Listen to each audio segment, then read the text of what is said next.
R we forsaken? வியாதியின் கொடூரமா இருக்கலாம், பிரச்சனைகளா இருக்கலாம், பாடுகளா இருக்கலாம். ஷாலோம் மை டியர் ஃப்ரெண்ட்ஸ், இந்த புதிய நாள்ல நீங்க சந்தோஷமாக நான் கர்த்தருக்குள்ள விசுவாசிக்கின்றேன். இந்த நேரத்திலே நம்முடைய சூழல்களை நாம் பார்க்கும் பொழுது நிறைய காரியங்கள் நமக்கு எதிராக இருக்கிறது.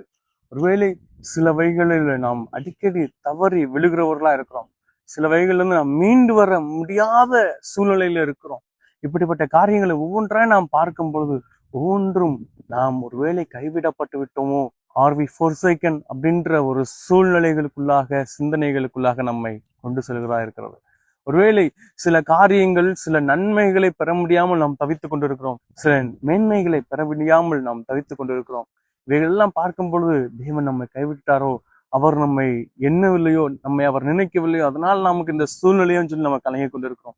வியாதியின் கொடூரமா இருக்கலாம், பிரச்சனைகளா இருக்கலாம், பாடுகளா இருக்கலாம், எவைகளானாலும் சரி, அந்த சூழ்நிலையிலே நமக்கு தேவன் ஒருவேளை நம்மோடு இல்லையோ, நம்மை விட்டு விட்டு சென்று விட்டாரோன்னு சொல்லி நாம் கலங்குகிற நேரமா இருக்கலாம். இந்த நேரத்துல நம்முடைய தேவனாகிய கர்த்தர், இந்த சூழ்நிலையில் தான் நம்முடைய தேவனாகிய கர்த்தர் கூறுவது என்னவென்றால், நான் உன்னை எப்படி கைவிடுவேன் என்கிறார். நம்மை தேவன் கைவிடவே மாட்டேன் என்கிறார். நான் உங்களை எப்படி கைவிடுவேன்? நான் உங்களை எப்பொழுதும் நினைத்து கொண்டிருக்கிறேனே. ஒருவேளை உலக பிரகாரமான மனிதர்கள் உங்களை விட்டு போகலாம், ஆனா உங்களை நேசித்து ஆசீர்வதித்து வழிநடத்துகிற தகப்பன் நான் அப்படிங்கிறார். இன்றைக்கு நம்ம எல்லாரும் அவருடைய பிள்ளைகளாகும். அவருடைய பிள்ளைகளாகி நம்மை அவர் ஒருபோதும் கைவிட மாட்டேன் என்கிறார். நான் உங்களை கைவிடுவதற்கு சான்ஸே இல்லை அப்படிங்கிறார். எனவே வேலை இன்றைய சூழ்நிலையை நினைத்து நாம் கலங்காமல், கர்த்தர் நம்மை எப்பொழுதும் கைவிட மாட்டார் என்பதை உணர்ந்தவர்கள் இந்த நாளை தூங்குவோம், ஜெபம் செய்வோம். அன்பின் தேவனே, உங்களுடைய வார்த்தைகளுக்காக நன்றி. எங்களை நீங்க கைவிடவே மாட்டேன்னு சொல்லியிருக்கிறீங்க.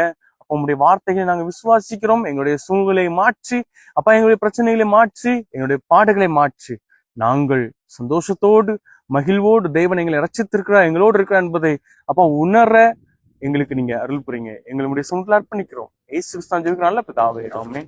God bless you all.